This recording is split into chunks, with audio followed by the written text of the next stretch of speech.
Bismillahirrahmanirrahim. Assalamualaikum warahmatullahi wabarakatuh. Perkenalkan, nama saya Muhammad Rahmat. Di sini saya akan mereview hasil makalah dari kelompok 12 dengan judul makalah pengembangan dan pendapatan harga produk. Untuk mengefisienkan waktu, langsung saja dengan pembahasan pertama, yaitu pengertian bauran distribusi atau biasa kita sebut dengan distribusi mix, di mana yang dimaksud dengan bauran distribusi adalah kombinasi saluran-saluran distribusi untuk menyampaikan produk atau suatu perusahaan kepada para pengguna akhir. Atau dengan kata lain, bagian dari bauran pemasaran yang mempertimbangkan cara menyampaikan produk-produk dari produsen ke konsumen.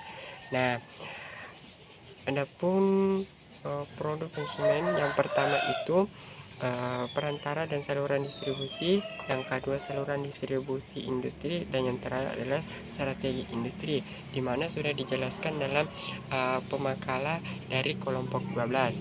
Nah, kalian harus tahu itu pengertian dari grosir. Apa sih itu grosir? Jadi grosir adalah pedagang atau pihak yang jenis usahanya adalah membeli barang dalam kuantitas yang besar dan menjualnya dalam kuantitas yang lebih sedikit, seperti ke pedagang toko atau e-commerce. Nah, kalian harus tahu perbedaan grosir sama eceran itu sangat berbeda.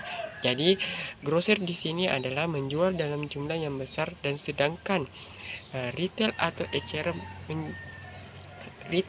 eceran menjual dagangannya dalam jumlah satuan atau ketengangan. Jadi, eceran dan grosir adalah dua pengaturan distribusi yang termasuk di dalam rantai pasokan. Nah, ada berapa sih jenis-jenis grosir? Jadi jenis-jenis grosir itu ada 3, di mana ada grosir lokal dan grosir wilayah dan grosir nasional, di mana sudah dijelaskan oleh pemakalah tadi. Nah,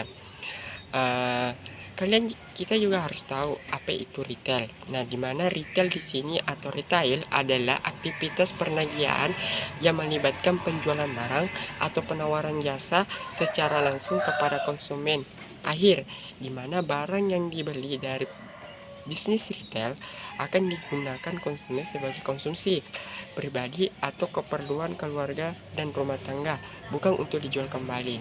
Nah, fungsi retail sendiri itu ada 4. Yang pertama itu adalah memudahkan konsumen untuk mendapatkan barang dan jasa yang dibutuhkan. Yang kedua itu memberikan keuntungan bagi produsen dan grosir. Yang ketiga, berperan secara langsung dalam mempromosikan produk. Dan yang keempat itu menawarkan aneka jenis barang dengan harga yang beragam. Nah, jenis-jenis retail itu sendiri ada 3. Jenis retail berdasarkan produk yang dijual. Yang kedua, jenis retail berdasarkan kepemilikan. Dan yang ketiga itu jenis retail berdasarkan lokasi penjualan. Nah, di mana kita tahu distribusi fisik, ada beberapa pengertian dari distribusi fisik.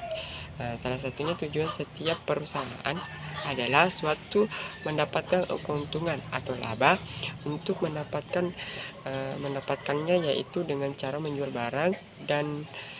barang hasil produksinya ke pasar. Dimana menjual barang hasil produksinya ke pasar bahkan sampai ke tangan konsumen akhir. Maka dalam perusahaan memerlukan sebuah saluran distribusi. Di dalam saluran tersebut distribusi terdapat aktivitas-aktivitas yang dilakukan oleh perusahaan yang kita sering sebut distribusi fisik. Nah, itu yang dimaksud dengan distribusi fisik. Nah, aspek bauran pemasaran yang berhubungan dengan teknik-teknik yang paling efektif untuk menjual suatu barang. Yang pertama itu adalah komunikasi pemasaran terintegrasi, program yang digunakan oleh para pemasaran untuk mengkoordinasikan semua pesan-pesan promosi sebuah perusahaan. Yang kedua itu tujuan promosi. Yang ketiga itu adalah strategi promosi. Nah, bauran promosi atau promosi mix. Yang pertama itu adalah pengertian periklanan, yang ketiga strategi periklanan, dan yang keempat jenis-jenis periklanan. Nah, mungkin yang sampai di situ yang saya bisa jelaskan. Mohon maaf jika ada kata-kata yang kurang menyenangkan dari saya. Sekian dari saya. Wassalamualaikum warahmatullahi wabarakatuh.